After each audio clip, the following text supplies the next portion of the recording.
Europe is deeply nervous tonight because reports suggest that Mr. Donald Trump's administration is preparing to reduce the military capability the United States would commit to NATO during a major conflict.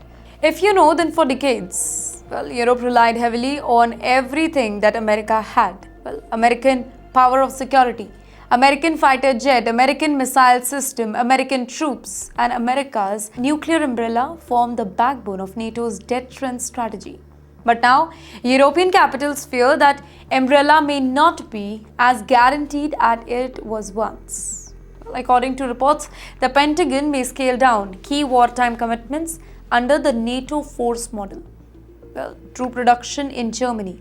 They are already under discussion, and military rotation to parts of Eastern Europe could reportedly face cuts.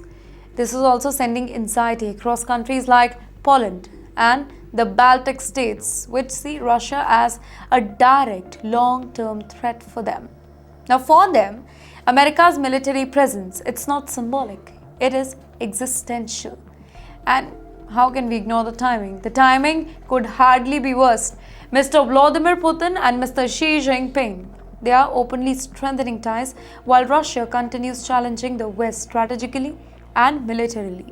In the meantime, Europe is already facing economic pressure, energy uncertainty, and political division. Now, many fear America itself may be becoming less willing to carry the burden of defending Europe anymore. Mr. Trump supporters, they argue that NATO allies have depended too heavily on Washington for too long. They say European nations must spend more on their own defense instead of relying on the American taxpayers. That argument, it resonates with many Americans who are frustrated by foreign wars and rising domestic economic problems. But critics warn that weakening NATO unity, it could embolden adversaries like Russia and create instability across Europe. Ladies and gentlemen, the bigger picture here, it is becoming impossible to ignore. America is increasingly debating whether it still wants to be world's policeman or not. And that debate, it could reshape global power balance for decades. But even as Washington debates future wars, a new report is now revealing how costly recent confrontation may already have been for the United States. A shocking new report from Iraq is now raising serious questions about what the Pentagon may not be telling to the entire world. Can you imagine the scene for a moment? Two massive US Air Force KC-135 Stratotankers flying through Iraqi airspace at night. American crews on board, refueling missions underway. Tension already high across the region, and then suddenly chaos. Emergency maneuvers, panic in the cockpit, collision, 6 American troops dead. Now, initially, officials described the skies as friendly, controlled, safe, but now a shocking investigation is challenging that entire narrative. Ladies and gentlemen, according to leaked intelligence cited in reports, Iran-linked Khatib Hezbollah fighters may have opened fire using advanced anti-aircraft system. And wait, if that is true, then those American pilots, they were not navigating routes, military aircraft. They were flying through an active threat zone. And this definitely changes everything. Because if hostile fire forced those aircraft into desperate evasive maneuvers, then the collision, it may not simply have been an accident. It may have been the result of combat pressure. Suddenly, the Pentagon faces very uncomfortable questions. Why was the public told the skies were secure?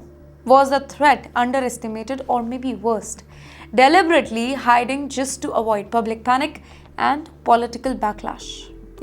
This also exposes a larger reality America is struggling to contain.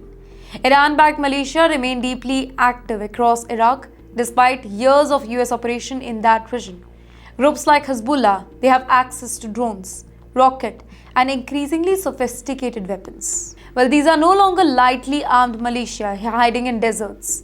Many, they now operate with battlefield experience gained from years of conflict, and that too across West Asia. And this particular incident highlights another growing problem for the United States: military overstretch. American forces remain deployed across multiple regions, and that too at a time when threats are becoming more unpredictable and technologically advanced. Cheap missiles and portable air defense systems are now capable of threatening some of the world's most expensive military aircraft. Well, the battlefield advantage America once took for granted, it is no longer guaranteed.